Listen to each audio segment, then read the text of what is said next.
when it comes to toxic fan bases, I think Harry Potter is like the poster child for what happens when you have a hardcore group of super fans who freak the frack out anytime you make any changes to existing canon.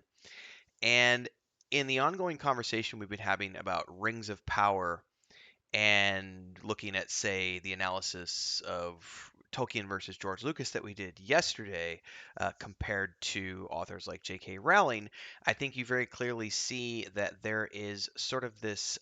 It's an unfortunate series of events where you have people who, and I'm gonna quote one of my YouTube followers and community members, Sabine, here, because she said it more brilliantly than I did, and she's actually the one who made me go, oh my god, I need to do a video about J.K. Rowling in the context of Rings of Power. So we're gonna switch over the tabs real quick. Um, she had said, what about I'm going to read the whole commentary because this is great, and to get the context of where we're going with this video. She said, um, to be fair, Tolkien had no Facebook nor Twitter account, and only Tolkien's retcons of the ring-related material in his Hobbit novel and the appendices to Lord of the Rings novels have been published while he was still alive, and his contemporary readers didn't have to deal with Tolkien's frequent lore changes. We only got insight into Tolkien's active creative mind when his son Christopher started to edit and publish his father's huge pile of unpublished writings and his Lord of the Rings-related correspondence, i.e., the letters. Just try to imagine what would have happened if Tolkien had access to social media or if he had a website where he would have answered or could have answered the questions of the readers. The outrage. Imagine the outrage this would have caused with fans. This is brilliant. Um, she says here that J.K. Rowling got far too much flack for her fiddling with her Wizard World via social media and her scripts for the Fantastic Beasts movies. Sure, the three Fantastic movies were not perfect, but I was one of the apparently very few people who would have been interested to learn about the complete story arc. I'm also in that camp. I love those films. I'm really hoping that 4 and 5 continue to go, but 3 was plagued with a lot of issues that didn't have anything to do with her. There was the Johnny Depp scandal and a bunch of other things. Ezra Miller. There's a lot of unfortunate realities that made people not want to go see that film. Um, and since we don't know the full story yet, we cannot even know for sure if the full narrative of the Fantastic Beasts franchise will have any deep impact on the story of the 7 Harry Potter novels. So far, Rowling's fiddling has been much less far-reaching than Tolkien's, and since her wizardly world isn't nearly as accurately mapped out as Tolkien's universe, changes can be accommodated easier. And so far, Rowling has mostly fleshed out her wizard world and added details here and there. That being said, her fans don't have to like her additions, but in my opinion, some factions of her fans totally overreacted through temper tantrums like toddlers. You're not wrong.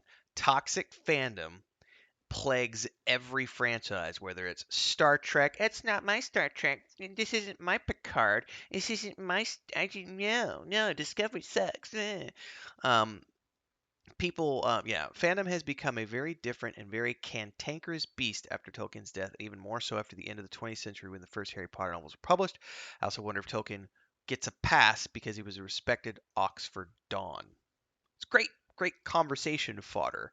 And I was like, oh my god, I totally need to cover this. And Sabine wrote back and said, J.K. Rowling's case is very interesting in my opinion. While the Rotten Tomatoes of the Tolkien fans are mostly aimed at Amazon Studios, the showrunners, and the Tolkien estate, Rowling is attacked by her own fans, even though she herself is the creator of her wizardly world. But many Harry Potter fans truly believe that she should leave her fantastic world alone and unchanged. If we compare J.K. Rowling with Tolkien, who is treated by some of his devout fans almost like a deity, it is very unfair. I totally agree. Disclaimer, I am not comparing the merits and qualities of the respective writings. Both authors have created their own worlds, and they are very gifted storytellers with very passionate and very opinionated worldwide readership. This is a great starting point for a conversation, Sabine. So, first and foremost, I have to say thanks to Sabine. She has provided, if you haven't seen Sabine in the comments of my videos, she typically writes novel length commentary that is really spot on. So, Sabine, I really appreciate being a member. And thank you for providing me with great content to create a video around because you've been here for quite some time now, and it's always entertaining to read your commentary. And I'm actually getting a chance to take your commentary and turn it into a full-fledged video. I'm 4.5 minutes into this video, and all we've done is read some of Sabine's commentary. It's great because she leaves comments like this all the time on my videos. Very well thought out, highly praised these commentaries. So, um, this is one of those articles from, in my opinion, a butthurt Harry Potter fan who says why J.K. Rowling keeps changing and hurting Harry Potter canon. So here's the thing. Right out of the gate, I'm going to say this before we go any further. If you think an author is hurting their own canon as they continue to evolve their own work over the course of their lifetime, you are a pretentious little prick.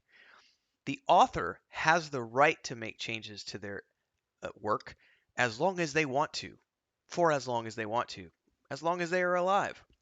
We talked about this in yesterday's video about George Lucas continually tinkering with Star Wars over the years, and many fans being upset with him for doing so. No, Han shot first. Greedo didn't shoot first. Midichlorians. What's that bullshit? Jar Jar Binks.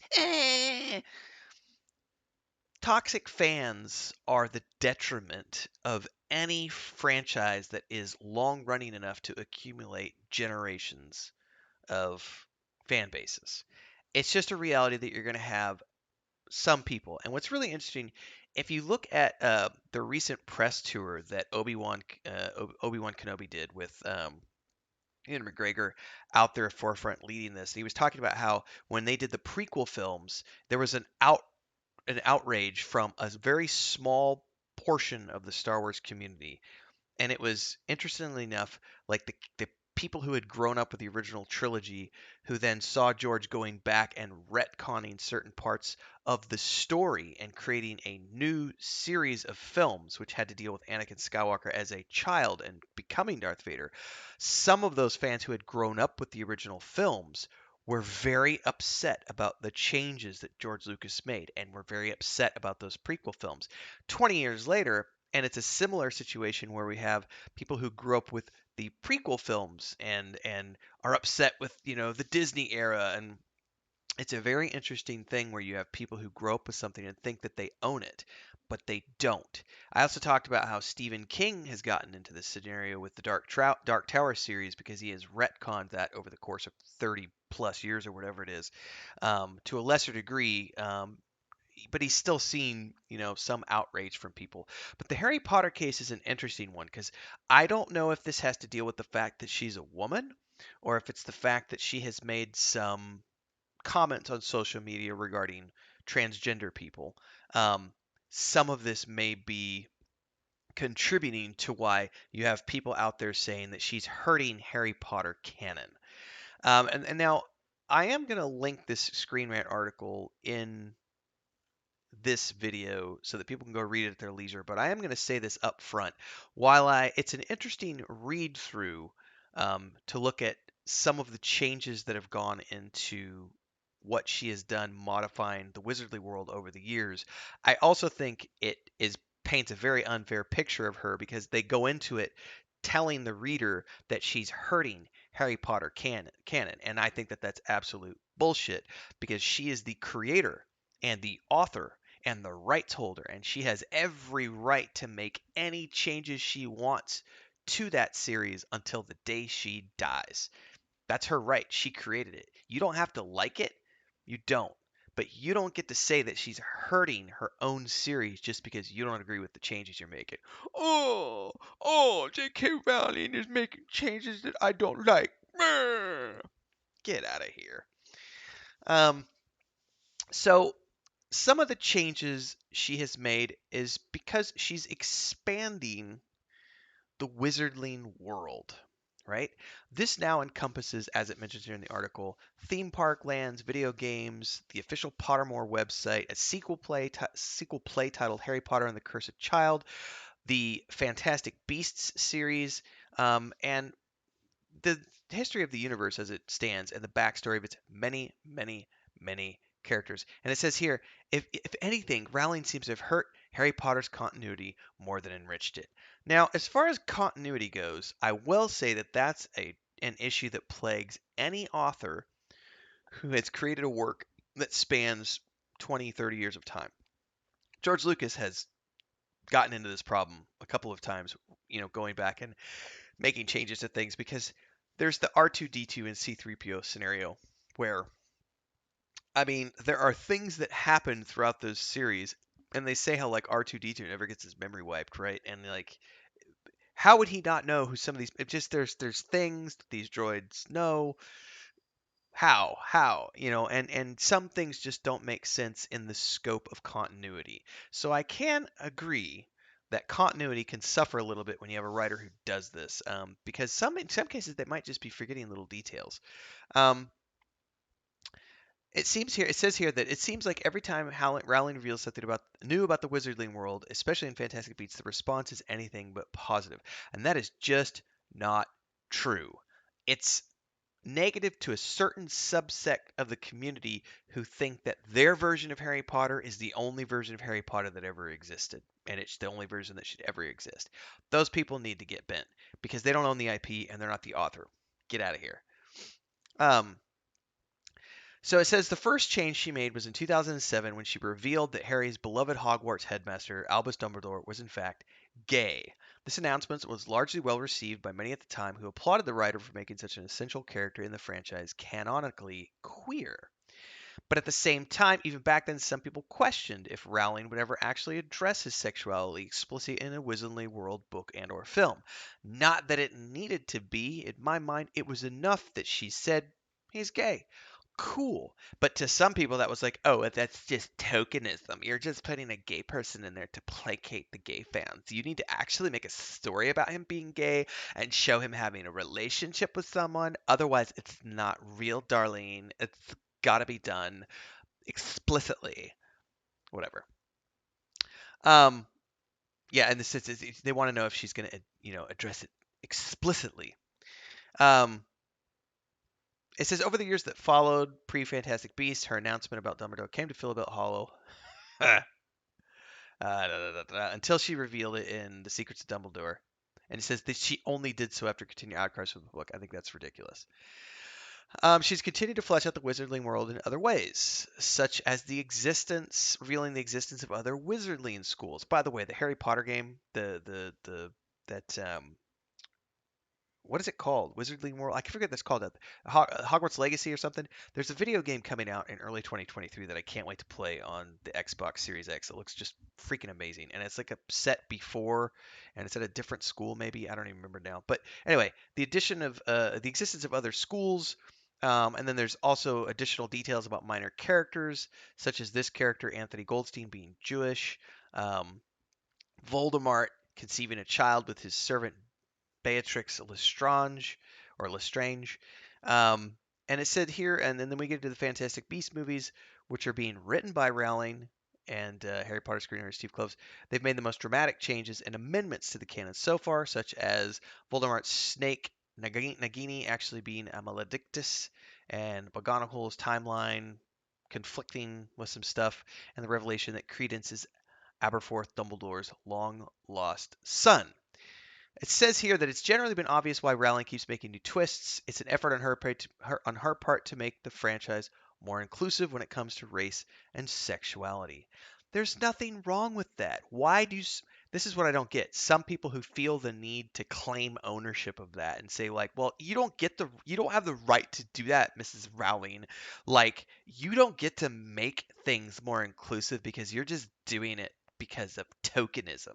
The people who judge her, it sucks. It sucks. It sucks to be in that position to like everything you do comes under the scrutiny of these whiny little bitches who want to get upset about everything you do. Um, it says the movies here were more inclusive than the novels when it came to race, and admittedly would cast actors of various ethnicities to fill out the halls of Hogwarts. Nevertheless, the protagonists were all white. Here it says, um, or there weren't any openly queer characters at the time. For the most part, this wasn't unusual at least they give credence to her. This wasn't unusual when Rowling was writing the Harry Potter books because she probably wasn't even considering diversity of race and sexuality at the time because um, there's a section here where it talks about the reason why. Yes, Harry Potter wasn't as inclusive as say Fantastic Beasts because they were quite literally limited in scope because the books were all about Harry Potter and unfolded entirely from his perspective with a few exceptions. Um, so it didn't need to be inclusive because it was only about Harry Potter and his close circle of friends, and there's nothing wrong with that. The fact that she's attempting to make the wizardly world more inclusive by creating a wider range of cast of characters in fantastic worlds should be celebrated as opposed to people, taking a dump all over it, which I feel is largely in response to her comments about transgenders on social media. You've basically she's fanned that fire enough times that it's created this vocal minority of a community who are then accusing her of, whitewashing her series. Um, anyway, the Fantastic Beasts films have moved well beyond the British setting to explore what was life like for wizards in New York, Paris, Berlin, and Bhutan back in the 1920s and 30s. Similarly, her website has filled Pottermore with factoids and bits of information about the wizardling community in continents like North and South America, as well as regions of Europe that her Harry Potter books never visited. Says, and this is where I disagree. Says she's arguably been guilty of being sloppy with her world building and lazily appropriating elements from real world cultural myths and legends throughout her efforts to flesh out Wizarding World. And it seems like she can't stop herself from like, get out of here. Tolkien did the same thing. And this is where I go back to Sabine's comment.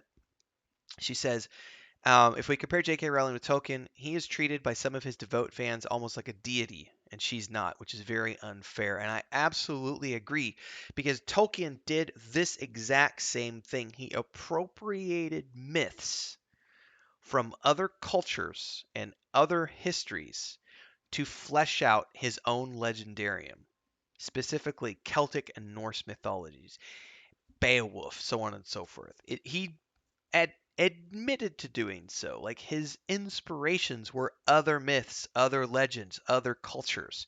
There's nothing wrong with that. So attacking Rowling for doing the exact same thing that Tolkien did seems a little bit ridiculous. Says J.K. Rowling is addicted to adding to Harry Potter lore. Now that the franchise has become Wizarding World, it's expanded well beyond the 7-book story. The problem, and this is their opinion, the problem is in the process of writing more and more details, she has seemingly dug a hole for herself, and that as she keeps getting deeper, the more she reveals. Some of these problems are only noticeable to hardcore Harry Potter artists, like how Professor McGonagall being a teacher at Hogwarts in the second Fantastic Beasts movie is a blatant contradiction to the existing canon, because the film takes place 8 years before she was born. So let's address that right away, because this is part of the continuity that they mention. The only reason this is even an issue for some people is because it's being done in real time, right? If this was done, and we talked about this in the episode about comparing Tolkien to Lucas the other day, when you look at someone like Tolkien, who did it all in a bubble, right? Many, many years ago at this point. I mean, we're not quite to 100 years, but we're getting to that point. We're getting close to 100 years ago that Tolkien wrote all this stuff, right? It was done in a bubble. He didn't have a website, he didn't have social media, and we didn't have the instant information that we have today as soon as something comes out. It took time for books to get to the publisher, and it took even a greater amount of time to get them out to the world, and then there was revisions that would come out in editions, and he retconned The Hobbit, and he retconned different parts of The Lord of the Rings over the years as he republished various different editions. The only reason this makes any headlines at all about like the timeline thing with McGonagall, the professor McGonagall, excuse me, is because people can see it happening now in an instant. If this would have been 100 years ago, a change like this would probably get caught and fixed in a revision. And there would be some people out there who'd be like, yeah, guess what, guys? I have that first edition. Remember that first edition where the professor was like alive when she wasn't supposed to be alive, but then they changed that in a later edition, right? This is one of those things where I can say this on a shorter term. Let's say I'm working on a book trilogy and I have my outline and I'm writing the chapters and everything else, and I'm going along through the first book and I mention that something happens on a specific date. And I get to the end of the book and I finish. And I go back and do my first read through, my first reread to start going through the editing process. And I discover that that date was wrong because it contradicts something that happens in a later chapter, right? Now, I can catch that in the editing phase and fix it before it goes to print, right? And theoretically, if I don't catch it, another editor will somewhere along the way. But let's say for a minute that something doesn't get caught by an editor and it slips through the cracks, right? That's on a very short-term scale. That's within a single novel. That's how that looks from a single novel's perspective. Now, Let's look at the Wizardling world, or let's look at Tolkien's legendarium, things that are being written over a 30-year span of time. Star Wars, the Dark Tower series by Stephen King. You're not talking about an author who's working within a single book that's being written over a 6 to 8 month or even a 15 to 24-month window. You're talking about something that's being written over the course of decades. And they may have written something 20 years ago, forgot all about it, and there's a lot of details to remember. And then they write about something 20 years later and forget about that one little detail. And it only is going to pop up because there are a handful of hardcore people who are like, but. Um, and that gets noticed right away these days because of the internet. Whereas before, I don't think these little things would have been noticed by more than a handful of people, and it would take a very long time for those things to get into the public, so to speak, because we don't have the outrage media that we have these days of people going out there and just making crazy outrageous statements about authors and everything else. Anyway, this is the part where I just think this is where they lose me on the article about how Fantastic Beasts ruined Harry Potter canon. I just don't agree. So I'm not even going to bother reading that part. Plus, we're getting into a longer video here. In the scope of the Rings of Power, you have something that some people are confused about.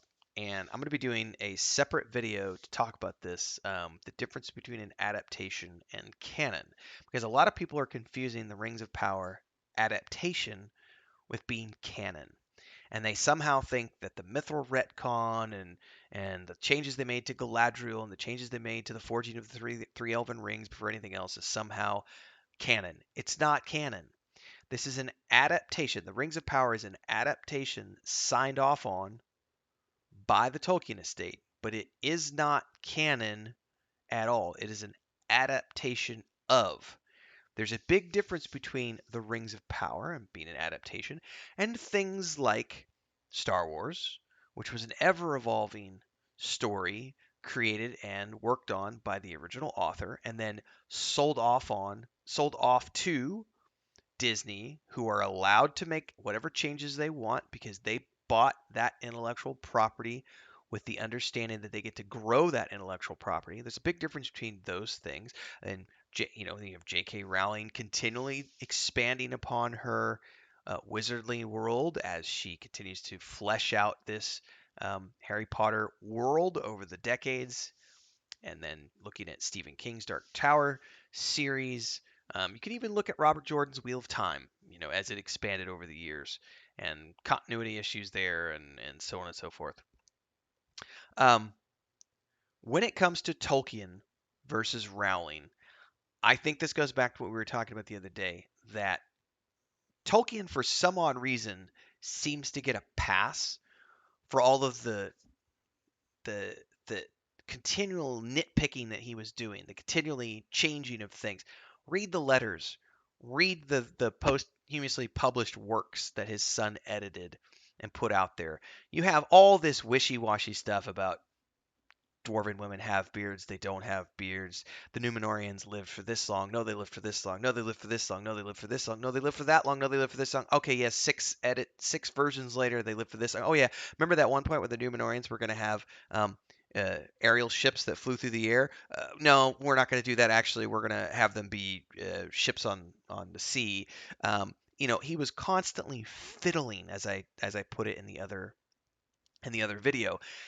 Rowling does the same thing, but she's doing it in real time as she grows as an adult, and I think that if Tolkien were here today, I think he would be going through the exact same thing that she is, especially considering Tolkien was the devout.